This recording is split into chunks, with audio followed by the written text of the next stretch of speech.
তো আমরা এখন দেখব যে কিভাবে আমাদের নিজস্ব ডোমেইন দিয়ে অর্থাৎ ফ্রি হোস্টিং করা যায়।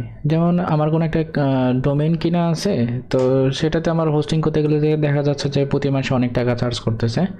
তো সেক্ষেত্রে কিছু কিছু প্ল্যাটফর্ম আছে, তারা হোস্টিং প্রোভাইড করে, প্লাস হচ্ছে যে ডিপ্লয় করার জন্য আপনার যে প্রজেক্টটা আছে সেটা ডিপ্লয় করার জন্য কিছু তাদের নিজস্ব ডোমেইন দিয়ে থাকে। তো সেগুলো আসলে অতটা ইউজফুল না। তো ইউজফুল না, আবার ইউজফুলও, যারা ডেভেলপার তাদের জন্য তো ইউজফুল।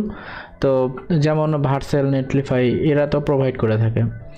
তো ওখানে আমরা চাইলে কিন্তু হোস্টিং করতে পারি, মানে ওখানে হোস্টিং করতে পারি, ওরা ডোমেইনও প্রোভাইড করে, যে ডোমেইন আপনারা ইউজ করতে পারেন।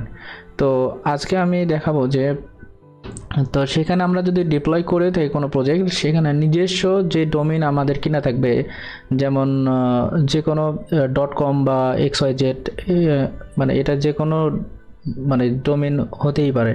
তো সেই ক্ষেত্রে আমরা সেগুলো কিভাবে আমাদের সেই ভার্সেল বা নেটলিফাইয়ে আমরা কিভাবে অ্যাটাচ করতে পারি আমাদের নিজস্ব ডোমেইন, সেটা আগে দেখব। তো এর জন্য আমার যে প্রজেক্টটা আছে সেটাকে গিটহাবে অ্যাটাচ করতে হবে, এবং আমরা যদি রিয়াক্ট এবং নেক্সট.js এর কোনো প্রজেক্ট থাকে বা অন্য কোনো প্রজেক্ট থাকে, যেমন HTML CSS দের যদি কোনো প্রজেক্ট থেকে থাকে, সেটাও কিন্তু আমরা সেমভাবে হোস্টিং এবং কি বলে ডিপ্লয় করতে পারবো। তো তার জন্য আমার প্রজেক্টটা যেটা আছে আমি এটাকে বিল্ড করে নিই। তো প্রজেক্টটা বিল্ড করার সময় যদি কোনো এরর থাকে তাহলে কিন্তু ডিপ্লয়টা করতে পারবো না। তো আমি আমার প্রজেক্টটা ফার্স্ট আমি বিল্ডে দেখি আমারটাতে কোনো এরর আছে কিনা। তো npm run build, ওকে, কমান্ড ভুল হয়েছে।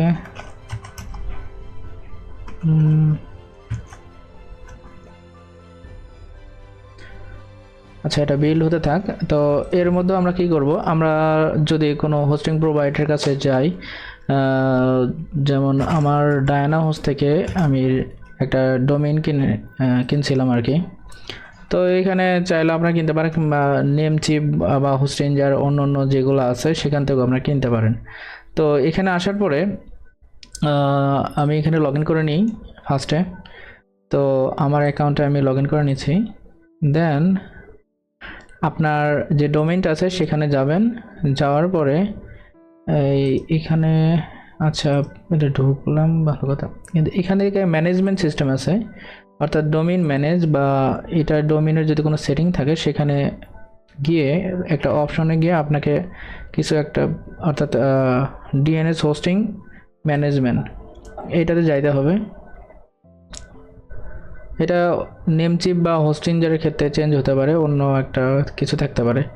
তো এই অপশনটা আমরা আপাতত এইভাবে চালু করে রাখি, যে আমাদের যে হোস্টিং প্রোভাইডার, ডোমেইন প্রোভাইডার যারা আছে, যেখান থেকে আমি ডোমেইনটা কিনছি, তো সেখানে এখানে আমি এইভাবে ওপেন রাখলাম।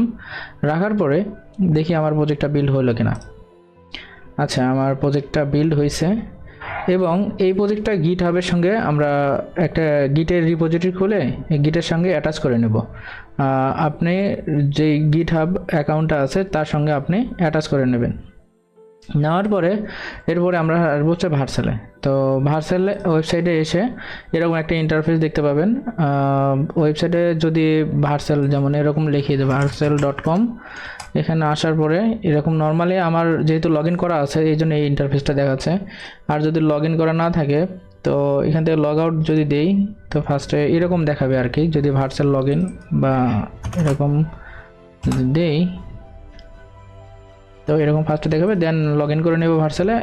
অবশ্যই এটাকে আপনার গিটহাব যে অ্যাকাউন্ট আছে, অর্থাৎ গিটহাব অ্যাকাউন্টের সাথে কিন্তু লগ ইন করতে হবে বা সাইন আপ করে নিতে হবে। তো যখন সাইন আপটা সাকসেসফুল হবে, হওয়ার পরে আপনার গিটহাবের যে অ্যাকাউন্টটা আছে, যেমন আপনি যে প্রজেক্টটা করতে চাচ্ছেন, যেমন github.com-এ আমি যদি আমারটাতে যাই, তো আমার এরকম যে প্রজেক্টটা আমি হোস্টিং করতে চাচ্ছি, মানে প্রজেক্টটা আমি যেটা বিল্ড করলাম কিছুক্ষণ আগে, তো সেটা আমি এখানে অবশ্যই দেখতে পাবো। এবং সেখানে আসার পর থেকে আমি ভার্সেল যে অ্যাকাউন্টে আমি এখানে ঢুকলাম, ঢোকার পরে এখানে অ্যাড নিউ নামে প্রজেক্ট থাকবে।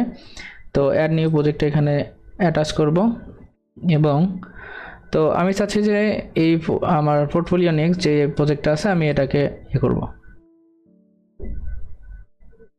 তো এখান থেকে আসার পরে এখানে নিয়ে আসলো ডাইরেক্ট। তো আমি এটাকে ডিপ্লয় দিয়ে দিলাম।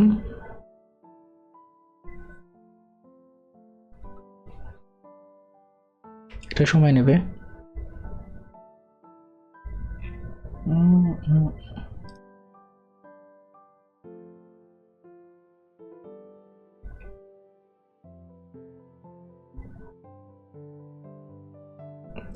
কয়েক মিনিটের মতো সময় নিতে পারে। আপনার প্রজেক্ট যত বড় হবে ততটা সময় বেশি লাগতে পারে এখানে। যদিও রিঅ্যাক্টের প্রজেক্ট তেমন একটা সময় লাগে না, তবে নেক্সট.js এর প্রজেক্ট একটু বেশি সময় লাগতে পারে। আমার এটা যেহেতু নেক্সট.js এর একটা প্রজেক্ট, সো একটু বেশি সময় লাগতে পারে। আচ্ছা, এটা ডিপ্লয় হতে থাক।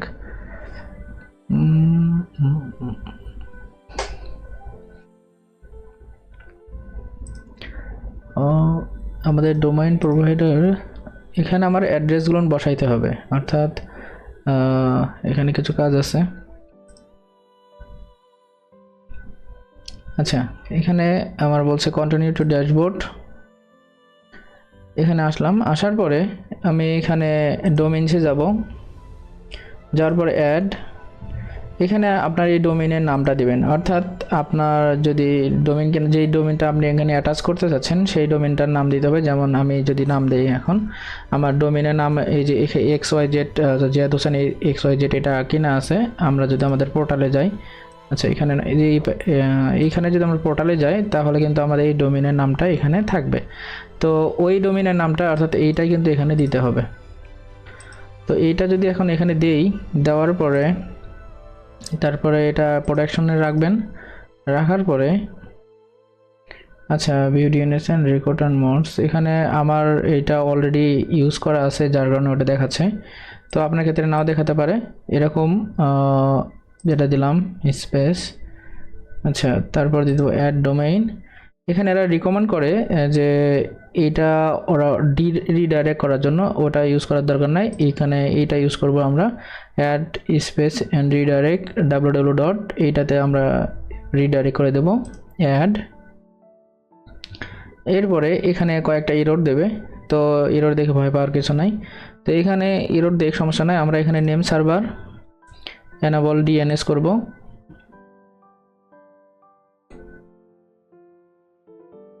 আচ্ছা এখানে প্রথমে বলবো পুরো নেম সার্ভার পাওয়া যায় নাই। এই যে এই ডিএনএসটা আছে এটা আমাকে কয়েক জায়গায় প্রোভাইড করে দিতে হবে, আর এই যে এই আইপি অ্যাড্রেসটা আছে এটা আমার লাগবে। তো এটা কপি করলাম, কপি করার পরে এই যে এখানে আছে আমি নতুন করে আমার যে হোস্টিং এটা আছে এটা অ্যাড করে দেব, প্লাস এই অ্যাড্রেস যেটা আছে এটা অ্যাড করবো, আর এখানে এটা পেস্ট করে দিয়ে সেভ চেঞ্জেস করে দিলে এখানে যদি সাকসেসফুল সেভ চেঞ্জেস হয়ে যায় তাহলে আপনার কাজ শেষ, সেখানে আর কোনো কাজ নাই। তো আরেকটা কাজ করতে হবে, সেটা আপনার ডোমেইনের সঙ্গে নেম সার্ভারটা চেক করে দিতে হবে। এখানে নেম সার্ভার অপশন আসে, সেটা আমরা যাই আগে লোড হোক। তো এই নেম সার্ভারটা কোনটা দেবো, এই নেম সার্ভারটা আমরা এখান থেকে নিয়ে কপি করে দিয়ে দেবো। এখানে আমার বসানো আছে অলরেডি ভার্সেল, এখানে পেস্ট করে দেব, অর্থাৎ এখানে দিয়ে দুইটা নেম সার্ভার দেবে ভার্সেল থেকে, সেটা কিন্তু আমরা এখানে দিয়ে দিলেই কাজ করবে। আমার এখানে দুইটা বসানো দিয়ে সেভ চেঞ্জ নেম সার্ভার, এটা কিছুক্ষণ সময় নিতে পারে। এখানে বলে দিয়েছে যে আপ টু 24 আওয়ার প্রোপাগেট। তো আমরা আবার নেক্সট এখানে ফিরে চলে আসবো। আসার পরে আমার এখানে বেশ কিছু কাজ শেষ, সাকসেসফুলি যদি হয়ে যায় আমার এখানে, আমি ওখানে যদি সব সেট করে দিই তো এটা অটোমেটিক রিফ্রেশ হতে থাকবে। আমার এখানে আর কোনো কাজ নাই, জাস্ট এই জিনিসগুলো অর্থাৎ এই যে অ্যাড্রেসগুলো ডিএনএস অ্যাড্রেস অর্থাৎ NS1 and NS2 ভার্সেল ডিএনএস, এই দুটো যদি আমি প্রপারলি আর এই ডিএনএস আইপি যদি আমি ঠিকভাবে বসাই আমার অর্থাৎ ডোমেইনের আন্ডারে, তাহলে কিন্তু আমার সবগুলো প্রপারলি কাজ করবে। তো আমি আর এখানে আর বেশি কিছু অ্যাড করে দেখাচ্ছি না, আমার প্রিভিয়াস আরেকটা প্রজেক্ট ছিল আমি সেখানে দেখাচ্ছি যে আমার ওইটা কীভাবে প্রপারলি কাজ করতেছে আর কি। তো এখানে আমার একটা ডোমেইন এই যে জিয়াদ হোসেন XYZ, এটাতে আমি অ্যাটাচ করে রাখছি। এখানে যদি আমরা দেখি তাহলে কি আমার যদি সাকসেসফুল সব কিছু অ্যাড হয়ে যায় তাহলে এরকম আমার দুইটাতে validate configuration and redirect automatic এগুলো সব কিছু দেখাবে আর কি। তো আমরা যদি আমার এই ডোমেইনে ভিজিট করি তখন কিন্তু ডিরেক্ট আমাকে এই যে জেদোসাইন XYZ এটাতে নিয়ে আসলো। তো আপনারা চাইলে এভাবে কিন্তু কী বলে হোস্টিং করতে পারেন, অর্থাৎ ভার্চুয়ালি ফ্রি হোস্টিং করতে পারেন এবং ডোমেইনের সঙ্গে অ্যাটাচ করতে পারেন।